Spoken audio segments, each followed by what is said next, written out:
Desde que Martín Lutero publicó sus 95 tesis, se formaron varios bloques de iglesias, las protestantes y la Iglesia Católica, de donde nacen todas las demás iglesias protestantes. Cada uno, junto a la Iglesia Católica, dice tener la verdad, pero en realidad conducen los caminos de las iglesias hacia Dios. ¿O acaso aplica a las iglesias aquel versículo que dice que hay caminos que al hombre le parecen derechos, pero su fin es de muerte? ¿O son las nuevas revelaciones que están viendo la luz con los SM las que están manipuladas por Satanás? Acompáñenos en este capítulo y descúbralo junto a nosotros, revelando el misterio. Estudiaremos los enigmas más complejos de la existencia. Desde todas las religiones, mitologías, el sentido común y la ciencia. Partiendo de la Biblia cristiana como fuente de un conocimiento que no se contradice con nada. Es gloria de Dios tener secretos y es honra de los reyes descubrirlos, pues ha llegado el momento. Este canal es para reyes.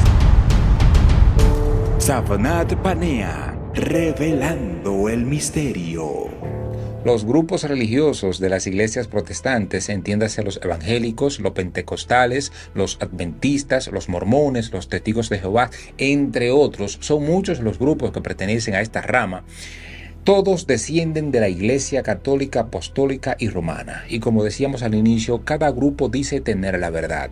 Pero nosotros nos debemos preguntar con relación a las verdades o desde el punto de vista desde quienes cuentan estas supuestas verdades, debemos decir revelaciones que están saliendo a la luz con los SMs, debemos preguntarnos quién tiene la razón o a quién le dan los hechos la razón. Y este análisis debemos hacerlo a la luz de la Biblia, que de hecho, como la palabra de Dios, es el libro que mejor nos puede orientar a ver a quién le pegan sus versículos con relación a este fenómeno sobre los SM y con relación a las iglesias, el camino real o el camino falso. Para que nos acompañe en este tema y nos ayude a arrojar luz en tal sentido, nos acompaña nuestro amigo Andrew Rosado. Buenas noches, Alan. Para mí es un placer y un privilegio poder estar aquí contigo. Gracias por invitarme a esta serie de podcasts referente a lo que son las experiencias cercanas a la muerte. Y en este caso, en particular, a mí me apasiona mucho el tema de lo que son las religiones, en específico de la religión que acabas de mencionar, de la religión católica, del protestantismo. Bueno, me apasiona ese tema que has mencionado por el hecho de que el tema específico de las experiencias cercanas a la muerte se relaciona intrínsecamente con lo que hablan los evangelios. Y en primer lugar decir que evangelio quiere decir buenas noticias. Y vamos a desarrollar este tema, a ver qué le podemos sacar y qué aprendizaje le podemos dejar a tu audiencia. Y en ese sentido, para muchos, los SM son unas buenas noticias. Para desarrollar este tema debemos partir de la raíz. Y la raíz, hablando de las religiones, no es nada más ni nada menos que la Iglesia Católica. Dios reveló la identidad de Babilonia a través de la manera en que luce exteriormente. Y la mujer estaba vestida de púrpura y escarlata y adornada de oro, de piedras preciosas y de perlas. Y tenía en la mano un cáliz de oro lleno de abominaciones y de la inmundicia de su fornicación.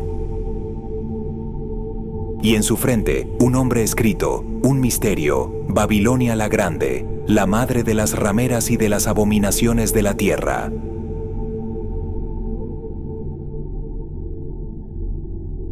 En la Biblia, una mujer hace referencia a la iglesia, y entre numerosas iglesias del mundo, la iglesia que está vestida de púrpura es la Iglesia Católica. El color de la ropa tradicional sacerdotal de la Iglesia Católica es púrpura y escarlata.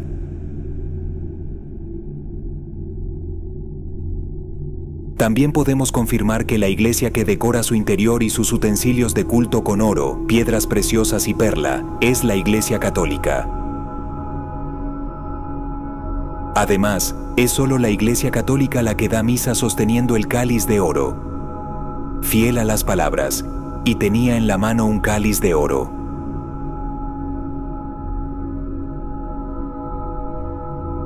Como hemos visto, ninguna iglesia más que la Iglesia Católica cumple todos los puntos que la Biblia nos dice. La Biblia reconoce a esta organización como Babilonia la Grande. La Iglesia Católica, Babilonia la Grande, parece adorar a Dios, pero cuando investigamos detenidamente, podemos encontrar que hacen cosas abominables para adorar al Dios Sol.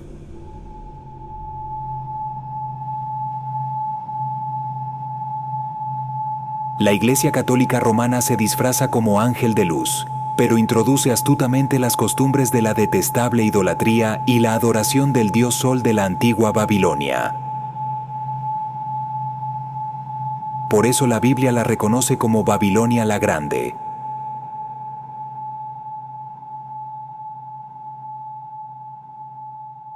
Esto implica que la Biblia no solo llama Babilonia a la Iglesia Católica Romana, sino que también llama Babilonia a las iglesias protestantes del mundo, que guardan el culto dominical y la Navidad, originados de la adoración del Dios Sol. En su frente, un nombre escrito, un misterio, Babilonia la Grande, la madre de las rameras y de las abominaciones de la tierra. En la Biblia, una mujer hace referencia a la iglesia. Por tanto, una ramera significa una iglesia falsa que practica el desafuero.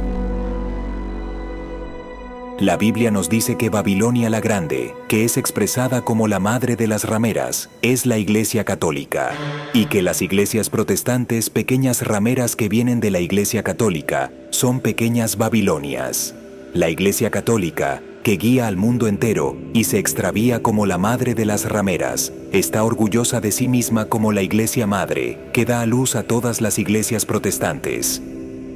La Iglesia Católica es la continuación de la encarnación y la prolongación en tiempo y espacio de la redención. Esta es la Madre Iglesia de toda la cristiandad. La Biblia también registra el abominable comportamiento de la ramera que extravía al mundo entero. Y los reyes de la tierra han fornicado con ella. Y los mercaderes de la tierra se han enriquecido de la potencia de sus deleites. Babilonia la Grande y las pequeñas Babilonias, que cambiaron los tiempos y la ley, y oprime a los santos de Dios. La Biblia profetiza que la ira de Dios lo juzgará al final.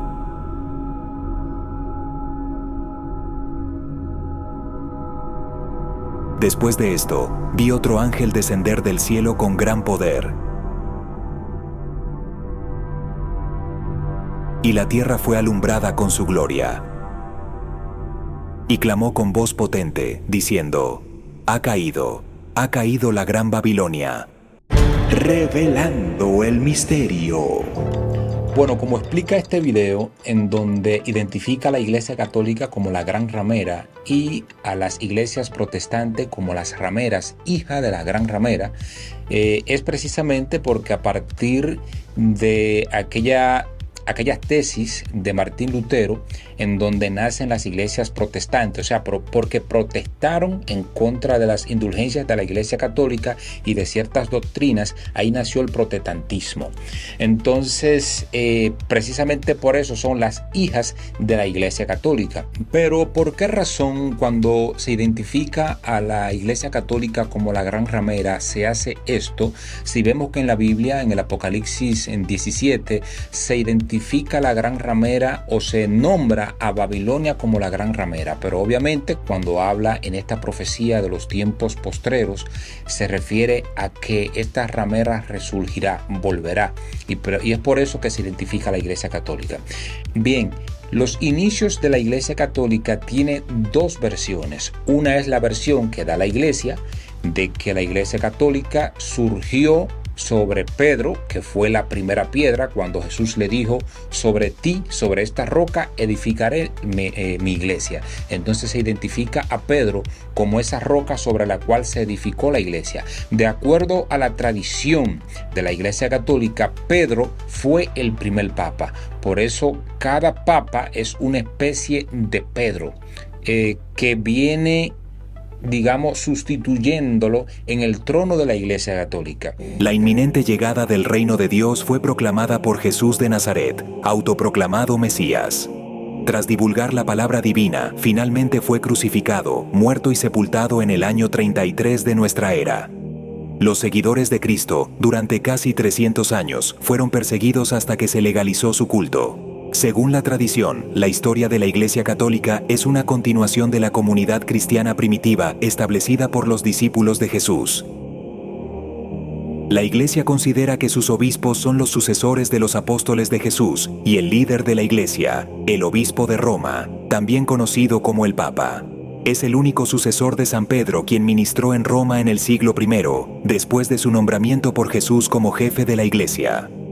Pero la realidad histórica, esta es la realidad religiosa que cuenta la Iglesia Católica, pero la realidad histórica es otra. La realidad histórica viene de la mano con el Imperio Romano.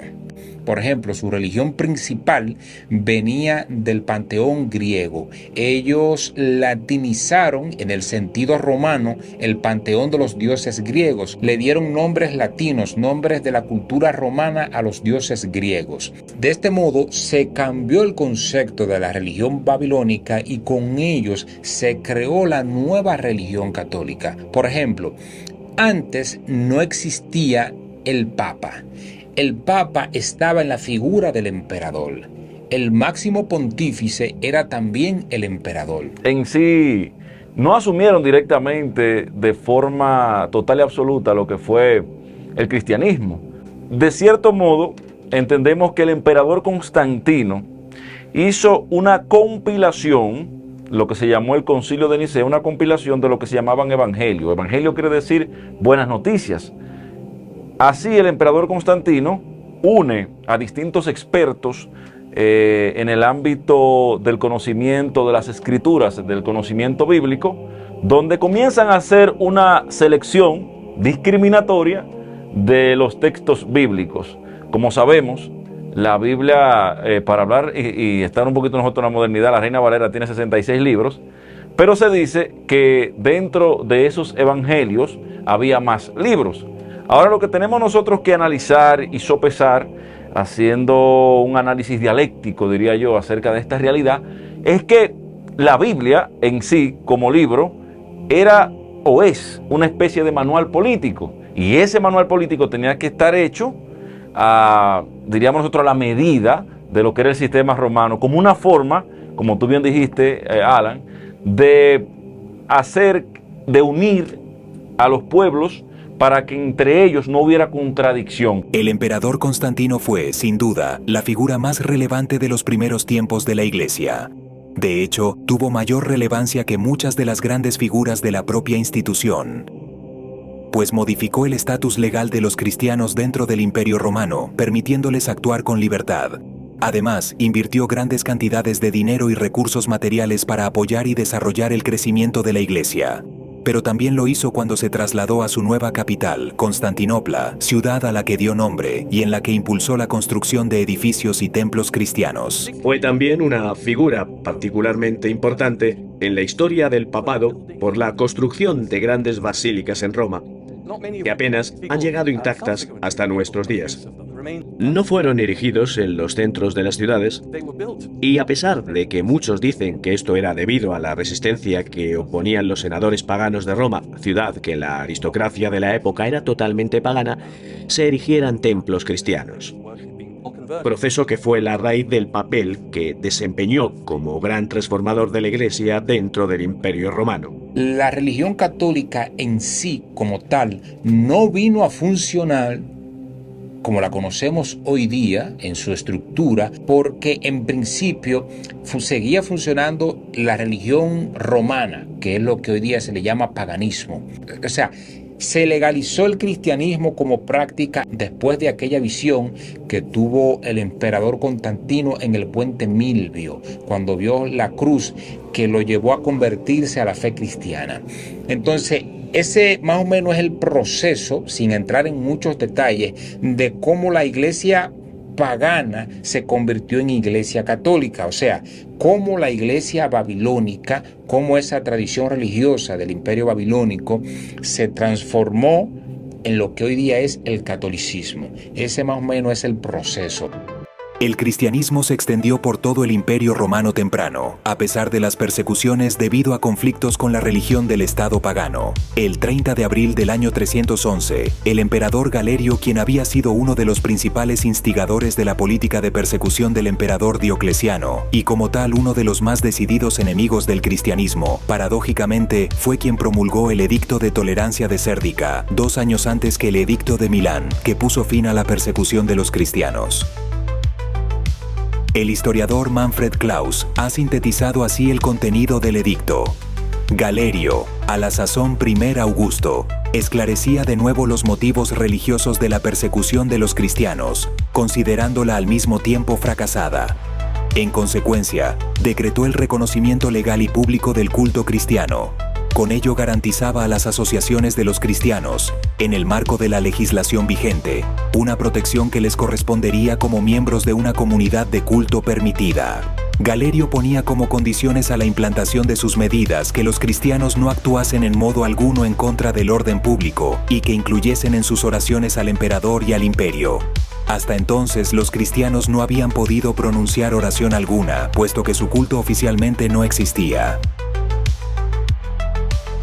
2 años después, en el 313, Constantino I se convirtió en el segundo emperador en reafirmar la libertad de culto al cristianismo, junto con todas las demás religiones en el Imperio Romano, con la promulgación del Edicto de Milán que hizo cumplir el Edicto de Tolerancia del emperador Galerio. Décadas más tarde, el 27 de febrero del 380, el emperador Teodosio I convirtió el cristianismo en la religión oficial del Imperio Romano con el Edicto de Tesalónica. Más tarde, el 8 de noviembre del año 392, se invirtieron los roles que el cristianismo y el paganismo habían tenido durante siglos en el Imperio Romano, puesto que el mismo emperador Teodosio I el Grande, a la edad de 45 años, prohibió totalmente el paganismo para imponer de manera definitiva el cristianismo. Y en virtud de que muchos nobles practicaban el cristianismo solo de manera pública, mientras que en privado seguían a los dioses paganos, el llamado Edicto de Constantinopla prohibió toda práctica no cristiana, incluida aquella de carácter privado. Constantino, conocido como el primer emperador cristiano, eso a pesar de que sus aportes a la iglesia los hizo como pagano, puesto que su conversión a través del bautismo se dio solo poco antes de su muerte. Dio grandes donaciones de tierras y dinero a la iglesia y ofreció exenciones de impuestos y otros estatutos legales especiales a propiedades y personal eclesiástico, siendo el patrocinio de la iglesia uno de sus mayores aportes. Estos regalos y los posteriores se combinaron para hacer de la iglesia el terrateniente más grande de Occidente en el siglo VI. Tú sabes que esto nos dice que desde el primer momento en que nace la iglesia, que hoy día, desde el punto de vista teológico, gobierna el mundo, nació mal. Hay un dato muy escandaloso y yo entiendo que eso sería básicamente una ironía que está definida por la Real Academia de la Lengua Española como una burla fina y disimulada en lo que es el Nuevo Testamento. Esta parte es narrada desde el siglo II. Se encuentra en la Biblia, en uno de los escribanos que narra la historia de Pedro. ¿Por qué quiero hablar de Pedro y no de los otros 11 discípulos que andaban con Jesús? Resulta que Jesús, en palabras ya mías, pero palabras bíblicas, le dice: bueno, Pedro, tú eres el responsable de hacer mi iglesia, sobre ti se dirigirá mi iglesia. ¿Y qué sucede con eso? Que Pedro es quien traiciona a Jesús y Jesús se lo había anunciado. Entonces Pedro, en su muerte, como se siente que no es de la altura, no se siente digno de ser parte de lo que es la esencia cristiana, decide ser crucificado al revés.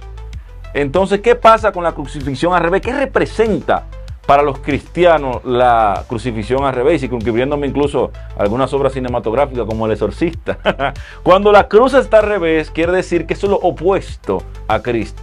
En este caso diríamos la maldad o el mal o Satanás, que Satanás quiere decir opositor.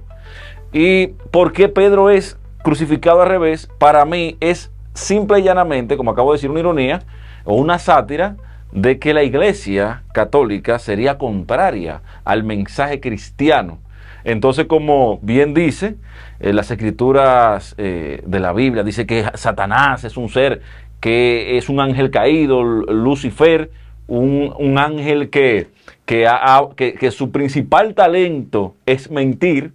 Entonces sería, digo yo, una estrategia maravillosa. O sea, Pedro, representante de la Iglesia, que Pedro fue el primer papa, de acuerdo a la doctrina de la Iglesia, resulta ser crucificado al revés, y es uno de los, diría yo, de los misterios o de los secretos mejor guardados que tiene el Vaticano, y que para cualquier persona que utilice el sentido común, que el filósofo Séneca decía que el sentido común se ha vuelto el menos común de los sentidos, puede entender y apreciar la contradicción que hay en eso, porque si Cristo representa el mensaje, el mensajero, el que vino a enseñar a nosotros la abnegación, el sacrificio, es crucificado, que también tendríamos que poner en tela de juicio por qué nosotros adoramos la crucifixión, porque la crucifixión es referente a un calvario de dolor. Quizás no debería ser la crucifixión el principal ítem de la Iglesia, sino más bien el mensaje de la solidaridad, del amor, de la compasión al ser humano, de la filantropía.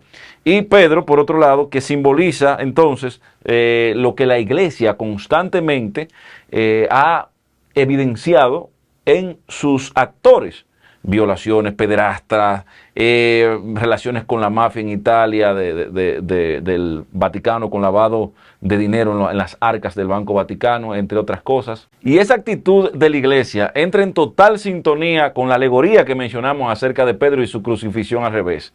La Iglesia católica, lamentablemente, ha tenido grandes contrariedades con los planteamientos, principalmente que entregó Dios con D mayúscula o minúscula a Moisés, cuando nosotros hacemos acopio del mandamiento de amarás al prójimo como a ti mismo, o amarás a Dios sobre todas las cosas, cuando Dios también representa, diríamos nosotros en términos moral y ético, lo correcto. De manera que ni la Iglesia ni Pedro amaron a Dios sobre todas las cosas. Hicieron acopio de todos los mandamientos que estableció Dios en las tablas que le dio a Moisés, o en la piedra que le dio a Moisés.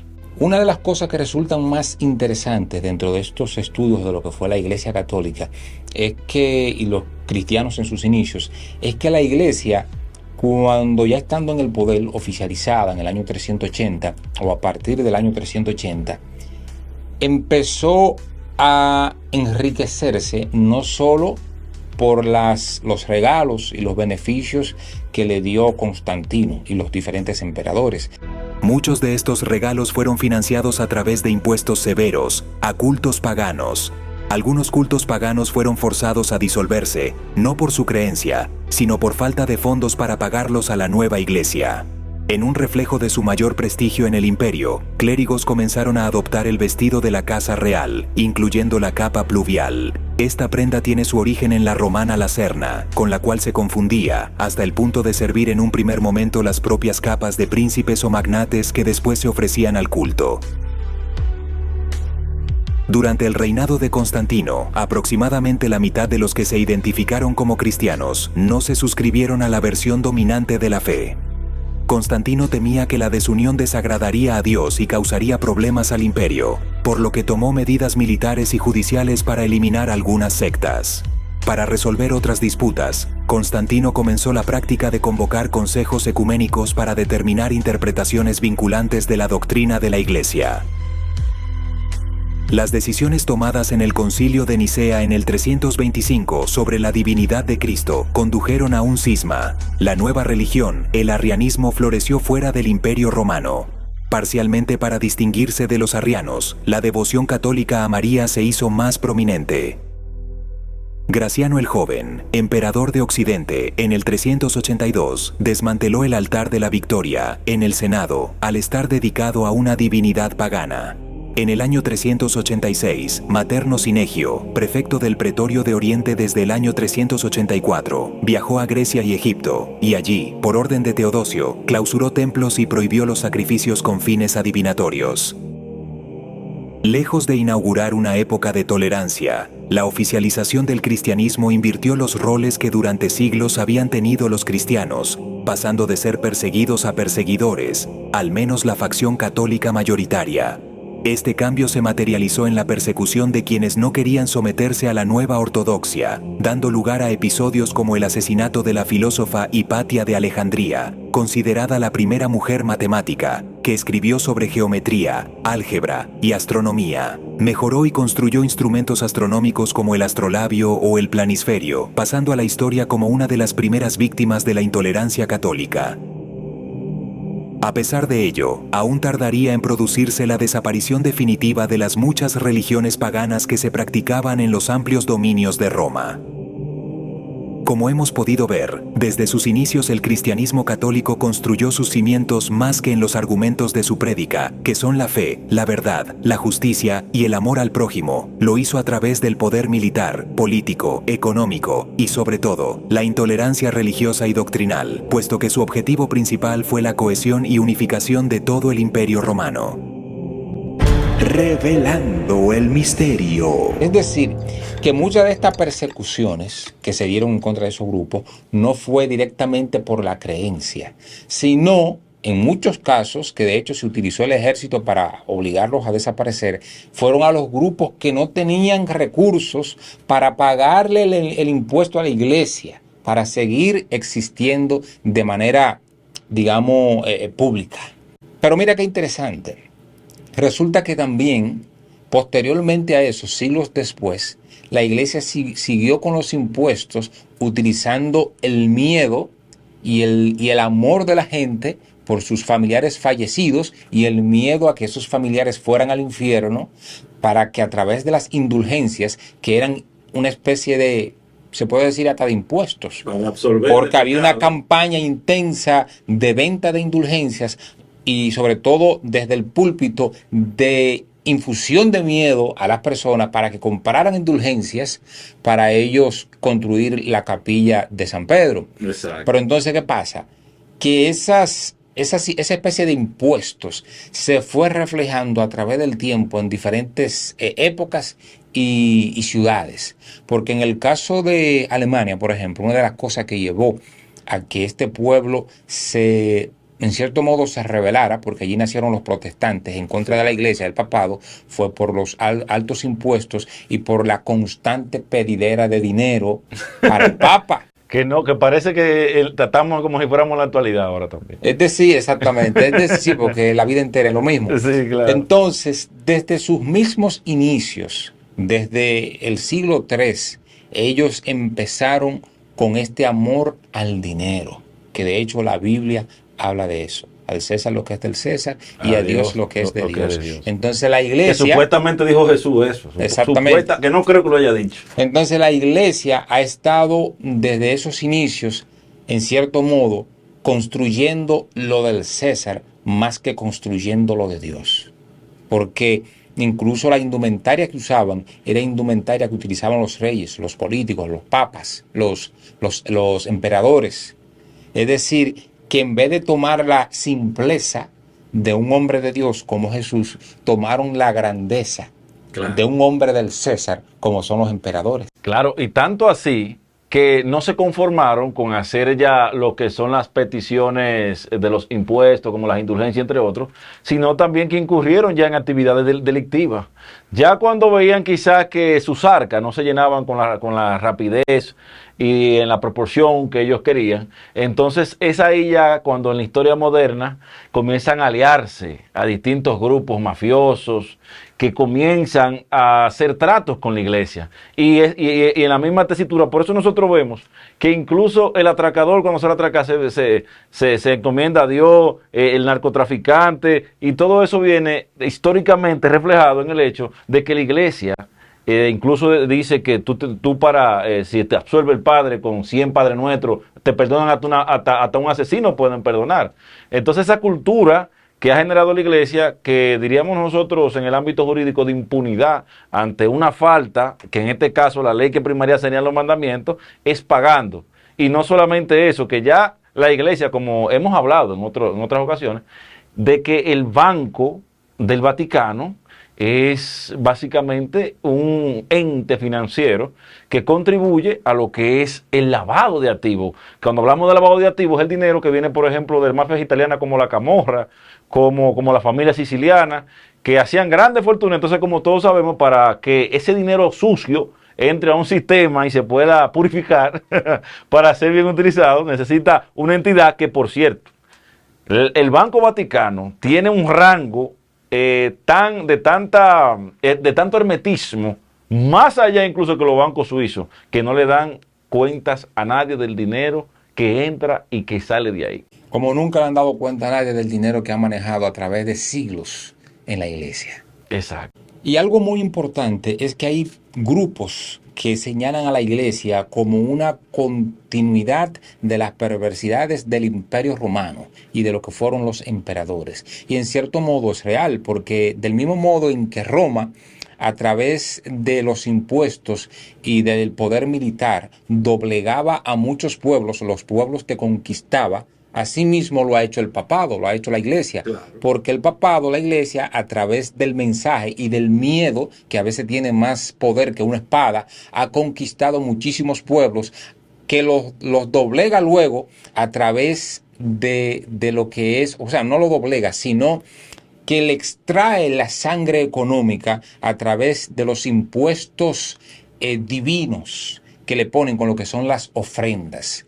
Y hay épocas en que se obligaba a las personas a asistir a la iglesia. Pero ya tú te imaginarás que no es para que recibieran el mensaje por obligación.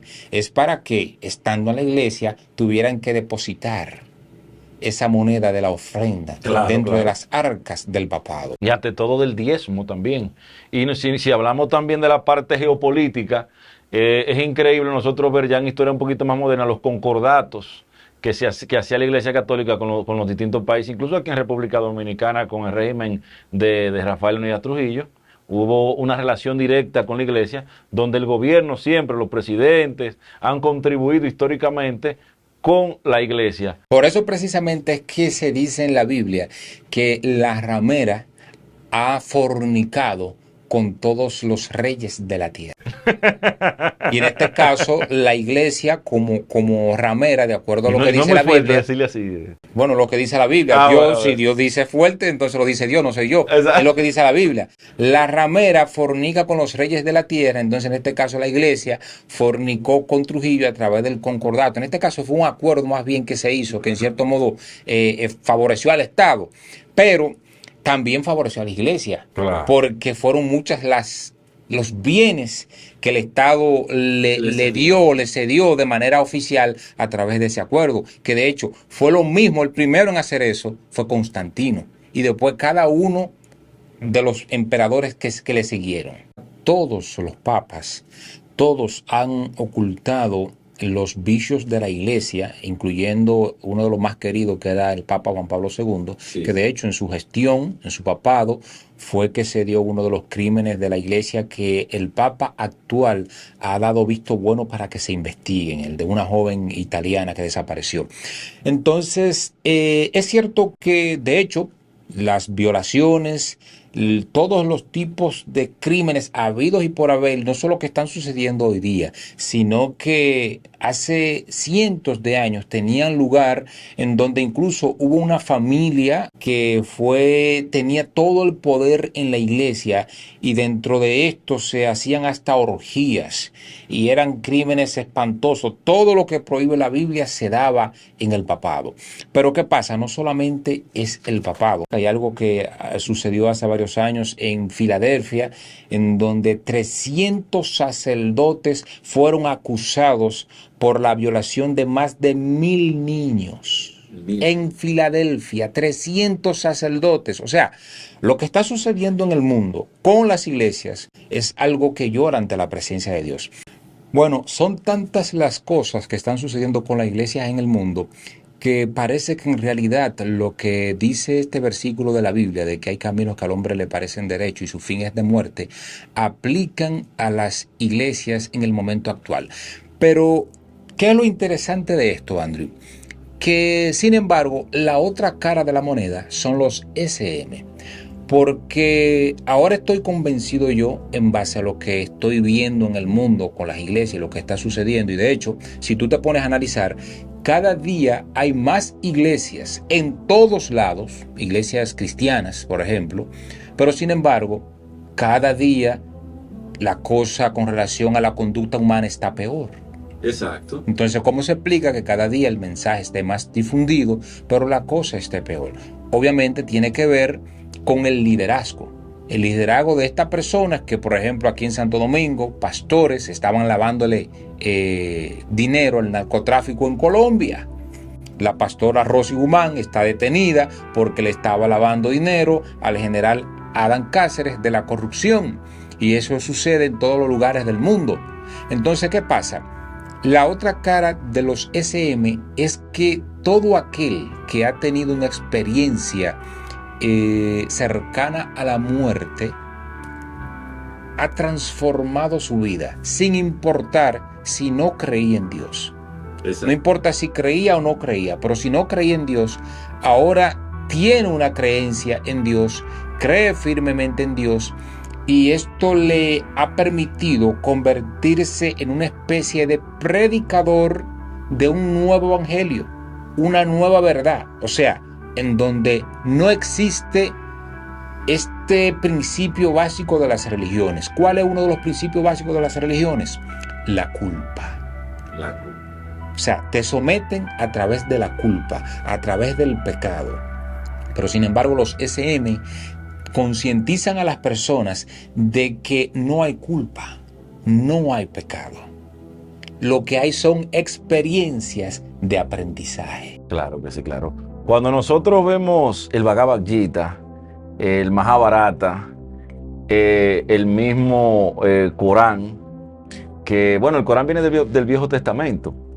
En todos esos libros que pertenecen a distintas religiones, a nivel de los diferentes espacios geográficos, porque yo entiendo también que las religiones se deben a un espacio geográfico, todas tienen una, como tú acabas de decir, una carga referente a la culpa y al miedo a la muerte, o al miedo a la desaparición, el miedo al infierno, el miedo al averno.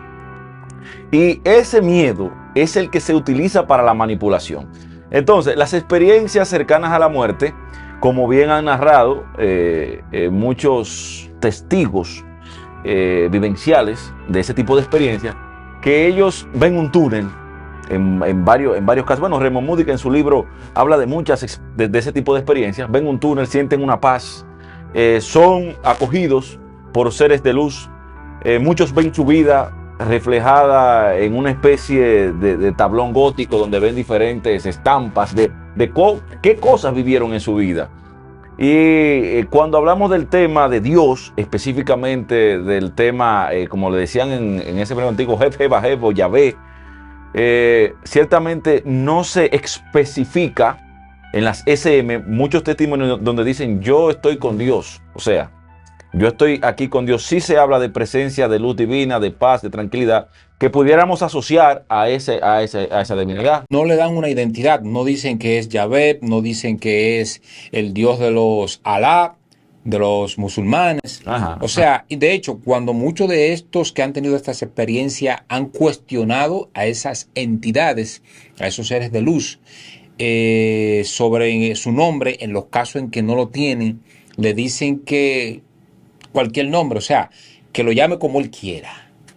Esto quiere decir que no hay importancia en el nombre, ¿tú me entiendes? Sino es como de hecho, en muchos casos también se da que la persona, cuando tiene esa experiencia, la entidad se le aparece similar a su creencia. Si es de los musulmanes, es Alá. Si es católico, es Dios, Jehová.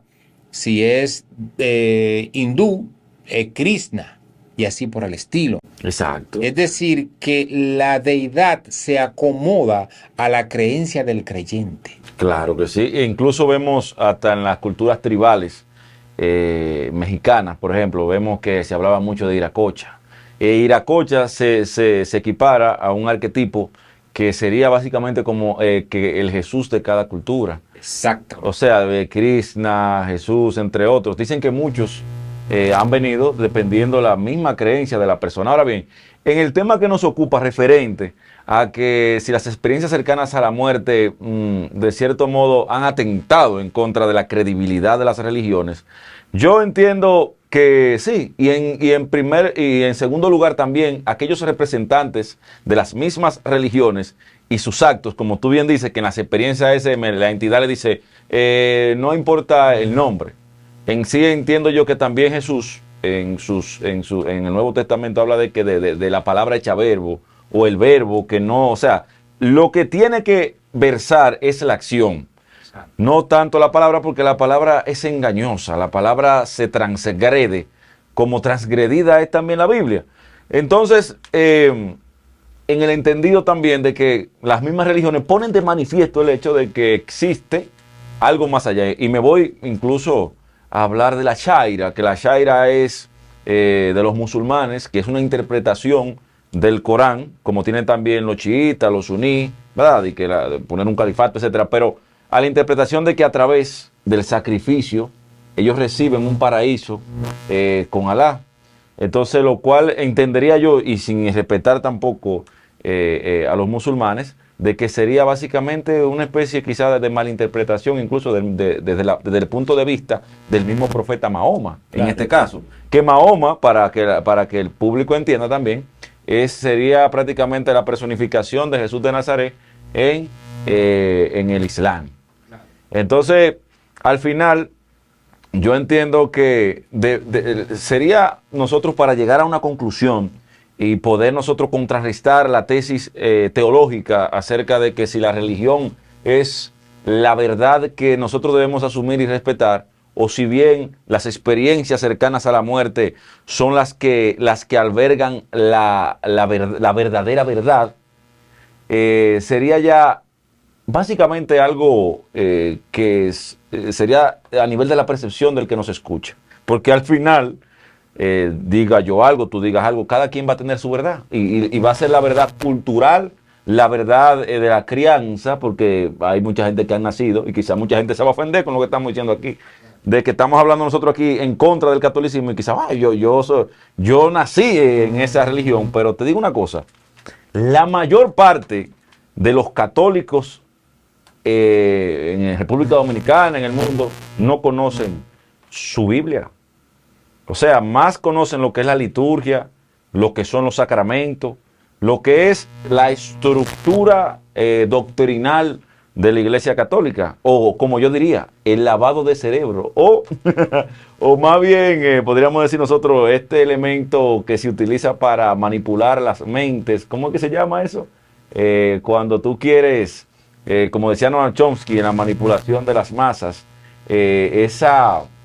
mantener en una histeria colectiva a la gente para de una forma u otra llevarlos a ese terreno donde pierdan la voluntad. Tú sabes que por eso hay una frase que le dicen un pensador que dice que las religiones son el opio. Ese Karl Marx. El opio de las naciones, que coincide con lo que tú dices de que pierdan la voluntad. De hecho, esta precisamente manipulación que vemos desde el inicio de la fundación de la Iglesia Católica es lo que parece ser el principio base de la construcción estructural de la Iglesia. Es lo que hoy día sigue dándose, razón por la cual, en el caso del mismo Nazón, a pesar de ser condenado a 17 años de cárcel, apenas faltan 4 meses para 17 años, sus feligreses, cuando él envía un mensaje desde la cárcel, que sigue liderando la iglesia desde la cárcel, llorando por él. Sí, sí. Orando y rezando por él. Entonces, ¿qué pasa? Esto lo hace precisamente una persona que ya no tiene voluntad propia, que hay otro que es el que domina su voluntad a través de un lavado de cerebro profundo. Esa persona no piensa por sí misma. Entonces, ¿qué pasa? Los SM, vemos que lo primero que hacen con el que vive la experiencia es liberarlo del peor de los temores de la humanidad. ¿Cuál es? El miedo a la muerte. El miedo. Lo primero que hace el SM, la experiencia cercana a la muerte, con quienes viven la experiencia y los que aprenden del otro lado, es que no hay que tenerle miedo a la muerte. Ahí se cae la base, una de las bases fundamentales de la religión. El miedo a la muerte, y con eso lo manipulan. Exacto. Que de hecho era con este miedo a la muerte de los familiares fallecidos que en la Edad Media la iglesia manipulaba a los feligreses para que pagaran indulgencias para liberar a las personas que supuestamente estaban en el purgatorio. Entonces contra esto es que se revela Martín Lutero. Entonces los SM rompen con todo esto cuando las personas que viven esta experiencia y a través de sus prédicas, de sus testimonios, dicen que no hay que tenerle miedo a la muerte. Claro. Y liberan a las personas de toda manipulación que pueda tener un susodicho pastor en este sentido con cualquier individuo. Claro, la Iglesia de Jesucristo de los Santos de los Últimos Días tiene, para acotar lo que estás diciendo, un plan de salvación. O sea, el plan de salvación te da a ti una especie de manual que viene de Joseph Smith cuando escribió el libro del Mormón, que tú tienes que cumplir esos requisitos para poder salvarte. Entonces, como nosotros vemos la vida como un bien, diríamos nosotros, imprescriptible, inembargable, que así lo consagran todas las constituciones del mundo, como que la vida es solamente una y que ya cuando se te va a acabar todo y si tú no cumples con lo que hay que hacer, entonces tú te vas a la desaparición, a la inconsciencia o al infierno. Incluso hemos visto en distintas sectas a lo largo del tiempo, incluso suicidios masivos. Personas que por ese mismo miedo a la muerte acogen cualquier propuesta descabellada, psicópata, de quitarse la vida pensando que eso lo va a llevar a la salvación. O sea, hasta ese punto llega el miedo. Incluso ese mismo miedo generó, porque la Iglesia de Jesucristo de los Santos de los Últimos Días se dividió en dos, porque hay una que es igual que el Opus Dei de la Iglesia Católica, que es la Iglesia Fundamentalista de Jesucristo de los Santos de los Últimos Días. Y ese señor, por cierto, para explicar esa división, por qué se divide la Iglesia de Jesucristo de los Santos de los Últimos Días y la Fundamentalista de Jesucristo de los Santos de los Últimos Días, se divide por el tema de la poligamia, porque la de Jesucristo de los Santos de los Últimos Días no aceptaba el principio de la poligamia, mientras que la fundamentalista sí. Entonces, en base al miedo, ya el líder de la Iglesia Fundamentalista de Jesucristo de los Santos de los Últimos Días está preso a cadena perpetua por haberse casado como con 30 mujeres menores de edad. Entonces, que él asumió a nivel del miedo. Y ese fundamentalista también fue uno de los que escribió, que también yo diría que para el catolicismo... El miedo para manipularlas y estar con ellas. Y manipular la comunidad. Porque recordemos, por ejemplo, en los Estados Unidos hay un principio de respeto a la libertad religiosa. O sea, si tú dices que yo soy religioso y por eso tengo poligamia, te lo acepta el Estado. Ahora, cuando hay menores de edad, ya ahí sí se puede aplicar lo que sería un delito o un crimen por pedofilia. Entonces, así fue que lograron atrapar a ese líder. Pero ¿qué pasa? Aún así, como tú acabas de decir, esa persona, ese monstruo, ese criminal, aún sigue mandando mensajes, cartas, incluso él ha dicho, porque ellos se llaman profetas en esa iglesia, oye bien, profetas, que profetizan y todo eso, que profetizan la maldad, son unos demonios. Cuando él me monta aquí una cosa, siento que me estoy transformando. Entonces, Alan, ese señor dijo que nadie más se puede casar hasta que él salga de la cárcel, o sea, y ya él tiene cadena perpetua. Entonces, ante esa incongruencia, no entendemos nosotros qué es lo que va a pasar. Entonces, es igual que el caso de Elizabeth Silverio,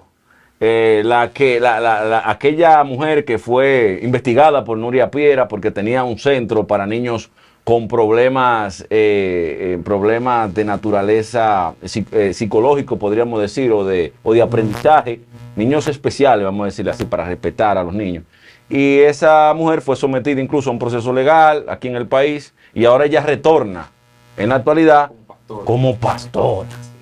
Entonces, entiendo yo que lamentablemente nosotros tenemos en nuestro país, en el mundo, una población que le hizo falta que le suministraran ácido fólico en la cabeza, porque ellos asumen cualquier tipo de persona sin tener escrúpulos, simplemente porque diga yo soy de Dios, yo. Y ese es el problema, que la gente utiliza a Dios para tergiversar todo. Y el miedo a Dios genera también el mal. Exactamente. Tú sabes que yo entiendo que, como dijo Jesús, no os espantéis, porque todo esto tiene que suceder. O sea, todas estas vagabunderías que están sucediendo con las iglesias, por ejemplo, en el versículo 1, capítulo 17 de Apocalipsis, que dice, déjame ver, ven acá, le dice un ángel al profeta, y te mostraré la condenación de la gran ramera, la cual está sentada sobre muchas aguas, con la que han fornicado los reyes de la tierra, y los que moran en la tierra se han embriagado con el vino de su fornicación. O sea, está hablando de la iglesia, pero no de la iglesia católica, de todas las iglesias de la rama cristiana sobre todo. Incluye la iglesia católica y las iglesias protestantes, que son las que fornican con los reyes de la tierra. Tú sabes que todas las iglesias se alían con el poder para hacer su corrupción y para establecerse y enriquecerse también. Y embriagan con su fornicación a la gente, lo manipulan para lavarle el cerebro, para que le apoyen todas sus vagabunderías. Entonces, ¿qué ocurre? Cuando la Biblia dice que es el punto de este podcast al que queremos llegar, cuando la Biblia dice, salid de ella, pueblo mío, salid de ella, se refiere precisamente a las iglesias. O sea, Dios le pide a su pueblo que salga de ella para que no sea partícipe de sus pecados. Se refiere a la iglesia. Y esto es algo, Andrew, increíble. O sea, los grupos que se encargan supuestamente de predicar la palabra de Dios, de supuestamente conducir a Dios, la misma palabra de Dios le dice al pueblo que salgan de esos grupos, que salgan de ella, porque es a ellos, es a las iglesias a quienes se aplican el versículo de que hay caminos que al hombre le parecen derechos, pero su fin es de muerte. Y es por el origen y lo que se esconde detrás de las iglesias. Pero ¿qué pasa? Entonces nos quedamos sin verdad. No. Lo que está sucediendo con los SM, o sea, que muchas personas mueren y tienen esa experiencia y de allá para acá vienen dando ese mensaje. Es como una especie de respuesta de ese, digamos, tercer cielo, de ese más allá divino, en donde ven lo que está pasando en el mundo, pero la palabra, el mensaje tiene que continuar. Entonces ahora personas que son científicos, que nunca creyeron en Dios, o sea, de hecho quizá creían en Dios, pero nunca creyeron en el Dios de las religiones, hoy día están predicando al Dios, pero no al Dios de las religiones, sino al Dios que están revelando las SM, un Dios compasivo, amoroso, perfecto, lleno de bondad, que todo lo que ocurre, aún lo malo, es parte del plan para la evolución de la conciencia. Contrario a lo que predican las religiones, que hablan de que Dios es amor, pero ese Dios amoroso te castiga por tu pecado y te envía al infierno por la eternidad. Y ese es el objetivo. Por esa razón la iglesia tiene el objetivo de mantener a la humanidad en la ignorancia. Porque las mismas SM, me imagino yo que para el Opus Dei eso va totalmente en contra de los cánones ultra ortodoxos de la iglesia, que incluso mandaban a la iglesia en un momento X de la historia incluso la misma lectura de la Biblia no fuera cualquiera que la leyera, para que no siquiera la pudieran interpretar y hicieran los juicios que tú estás haciendo ahora. La iglesia católica, que la leían de espaldas al público en latín para que no la entendieran y ni siquiera la vieran. Exactamente. Entonces, incluso para aquellos, los primeros que hicieron las primeras traducciones de la Biblia y que hicieron una producción magnificada para que todo el mundo pudiera leerla, creo que también fueron condenados a la hoguera, porque la Biblia siempre ha sido una de las censuradoras, o la religión ha sido una de las más grandes censuradoras con relación a la información. Toda aquella información que contradice algo establecido de forma ortodoxa y rígida por la iglesia, era totalmente incluso eso mismo, era víctima de una condena a herejía y condenado a la hoguera. Entonces, del mismo modo en que ahora muchísimos pastores cristianos, muchísimos sacerdotes católicos se pondrán a desmentir los testimonios de muchas de estas personas de los SM porque no le conviene lo que están diciendo. Pero hay algo interesante. Esto que están revelando los SM, ¿con qué coincide? No coincide para nada con lo que sostiene el cristianismo en un gran porcentaje, ¿verdad? Pero sí coincide con lo que sostiene el panteísmo, el sintoísmo, el taoísmo. O sea, religiones orientales sumamente avanzadas que conllevan en su práctica hacia lo que es el desarrollo de la conciencia y hacia lo que es la prédica de que Dios está en todo, partiendo sobre todo de nuestro prójimo, pero no solamente humano, sino también animal, pero no solo animal, sino también vegetal, en todo. Dios está en todo. Entonces, esta creencia lo que hace es difundir el amor por todas las cosas, porque todas las cosas no son solo Dios, sino que todas las cosas también son yo mismo. Exacto. Entonces ahí caemos en la teoría de que al final, como somos parte del Creador, nosotros terminamos también siendo Él. Exacto. Ahí es que está el gran problema. Y entonces la religión católica vería esto como una herejía. O sea, somos ateos, somos adoradores de Satanás, por nosotros decir esta frase. Pero en sí, la partícula divina está albergada en cada uno de nosotros y también tenemos ese poder de crear, como un escritor que crea un libro, como una persona que hace cualquier tipo de gran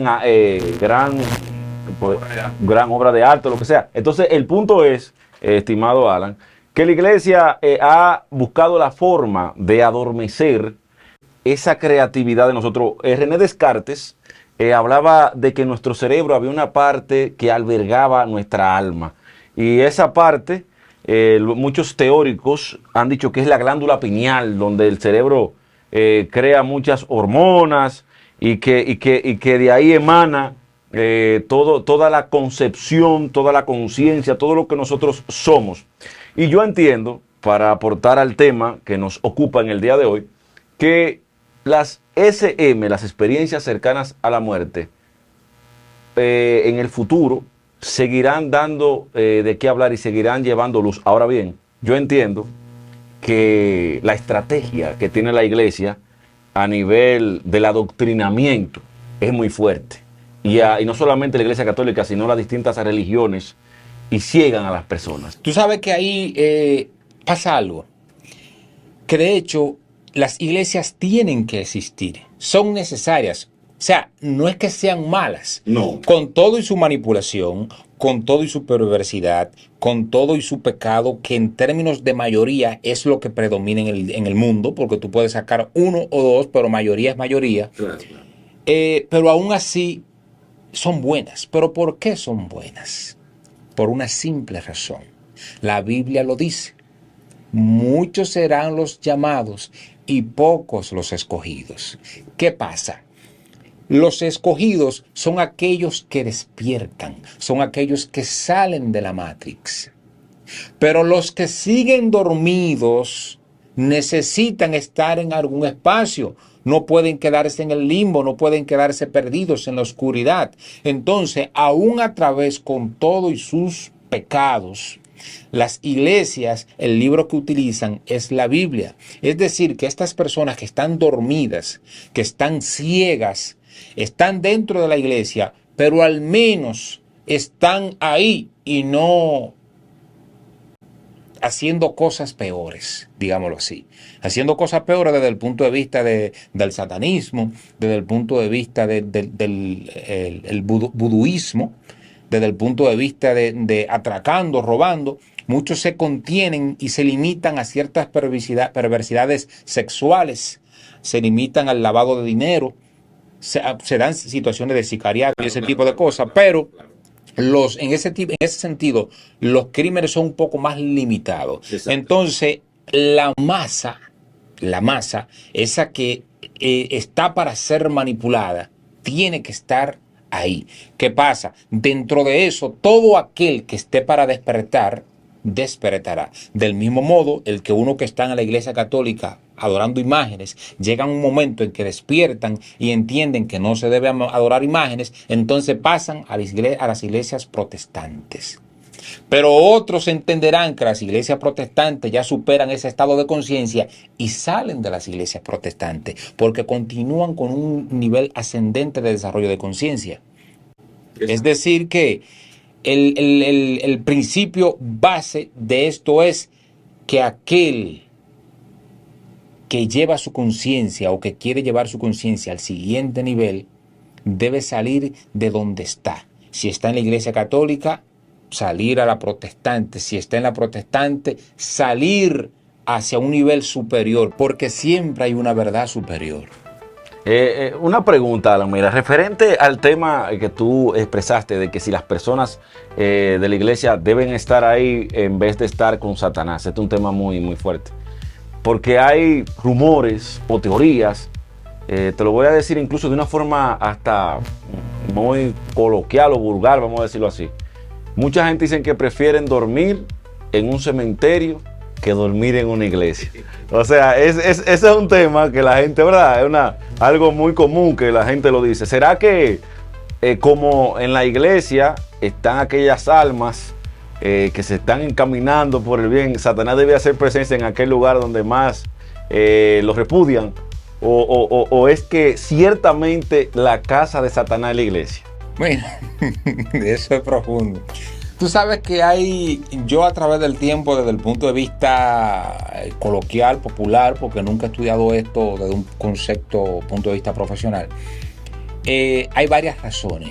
Una es que los muertos se van a la iglesia, a amanecer en la iglesia, porque supongo que son almas que están media perdidas, y entonces buscando el camino de la luz, se van a la iglesia.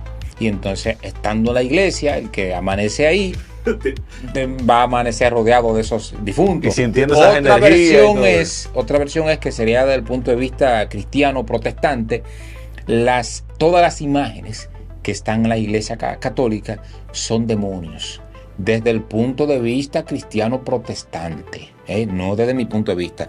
Desde el punto de vista cristiano protestante, todas esas imágenes son demonios. Entonces, como son demonios, el que amanece en la iglesia amanece rodeado de demonios. Pero ya desde el punto de vista personal, no sé, no tengo una respuesta. De hecho, yo entiendo que sería mejor amanecer en una iglesia, porque una iglesia es una iglesia. Entonces el cementerio no deje estar lleno de cadáveres. Exacto, solamente una duda. Pero es para, qué sé yo, relacionar un poquito con la cultura popular, vamos a llamar así. Y es interesante también entender que hay mucha gente que tiene sueños con familiares fallecidos. Es muy común uno escuchar que me soñé con el primo fulano que le mandó un mensaje a fulanito. Eso es profundo, y para entrar en ese tema debemos tratarlo en una próxima ocasión, porque efectivamente hay muchas historias de personas que están, de hecho, ya no deberíamos, con tanta información que hay, no deberíamos tratar ese tema desde este lado, desde el punto de vista de que fulano se soñó con un familiar fallecido que le dijo esto y esto y esto. No, hay suficiente material. Hay una película que se llama De Vuelta a Casa. Ese es uno de los nombres. Sabes que es una película brasileña, pero a veces la traducción no la varían. De Vuelta a Casa, en donde un personaje cuenta, un doctor, un médico, cuenta cómo es todo allá a través de un medium, Chico Javier, un medium brasileño, cuenta cómo es todo allá en el cielo, cómo funciona todo y cómo es incluso que se le puede enviar un mensaje a un familiar que está vivo desde aquel lado. Todo eso él lo explica en sus libros, y hay una película al respecto que supuestamente es una película basada en hechos reales, ¿verdad?